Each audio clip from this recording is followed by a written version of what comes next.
Selamat petang, salam sejahtera. Isu hangat petang ini, Anwar gagal cabar tindakan Muhyiddin nasihat gantung parlimen. Berita sepenuhnya.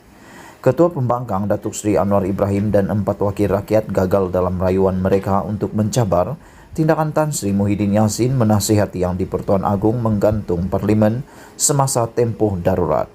Panel 3 Hakim Mahkamah Rayuan yang diketuai Hakim Datuk Has Zanat Mehat menolak rayuan Anwar, Ahli Dewan Undangan Negeri Adun Simpang Jeram dan Ahli Parlimen Pulai Datuk Seri Salihuddin Ayub, Adun Gurun dan Ahli Parlimen Sungai Petani Datuk Johari Abdul, Adun Tebing Tinggi Abdul Aziz Bari dan Ahli Parlimen Pasir Gudang Hasan Abdul Karim untuk kebenaran memulakan permohonan semakan kehakiman terhadap bekas Perdana Menteri itu dan kerajaan.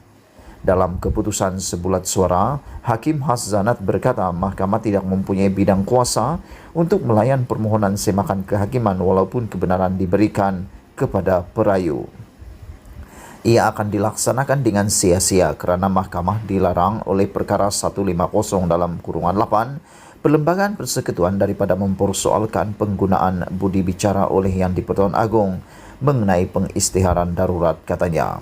Beliau berkata kuasa mahkamah bergantung kepada apa yang diperuntukkan oleh perlembagaan, bukannya apa yang difikirkan oleh sesetengah pemikir politik apa itu kuasa kehakiman. Hakim itu berkata menurut perkara 150 dalam kurungan 6 dan kurungan 8 Perlembagaan Persekutuan, perlembagaan berhasrat untuk mengecualikan semakan kehakiman terhadap keputusan mengisytiharkan darurat serta menutup pintu mahkamah terhadap sebarang cabaran undang-undang yang dibuat semasa darurat dan pengisytiharan darurat oleh Yang di-Pertuan Agong. Mahkamah tidak mendapati kesilapan undang-undang oleh 3 hakim Mahkamah Tinggi semasa menolak kebenaran untuk semakan kehakiman.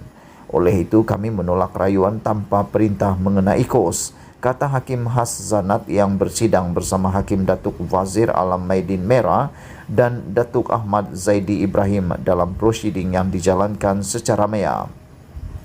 Pada 22 April lepas, Mahkamah Tinggi Kuala Lumpur menolak permohonan Anwar untuk mendapatkan kebenaran bagi memulakan semakan kehakiman untuk mencabar nasihat Muhyiddin kepada Yang di-Pertuan Agong Al-Sultan Abdullah Riyatuddin Al-Mustafa Billah Shah untuk menggantung sidang parlimen darurat seluruh negara. Hakim Mahkamah Tinggi ketika itu, Datuk Seri Mariana Yahya, kini Hakim Mahkamah Rayuan, menolak permohonan Anwar atas alasan mahkamah tiada bidang kuasa untuk mendengar semakan kehakiman berdasarkan perkara 150 dalam kurungan 6 dan 150 dalam kurungan 8 Perlembagaan Persekutuan.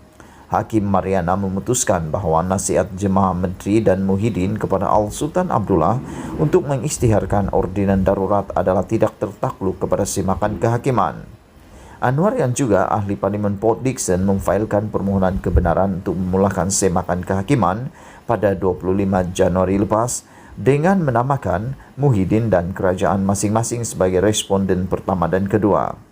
Beliau memohon deklarasi bahawa keputusan yang diberikan oleh Jemaah Menteri diketuai Muhyiddin untuk menasihati Al-Sultan Abdullah untuk mengisytiharkan Seksyen 14 Ordinan Darurat Kuasa-Kuasa Perlu 2021 yang telah mengakibatkan penggantungan parlimen adalah bertentangan dengan undang-undang, tidak berperlembagaan, tidak sah, tidak mempunyai sebarang kesan dan ultra vires.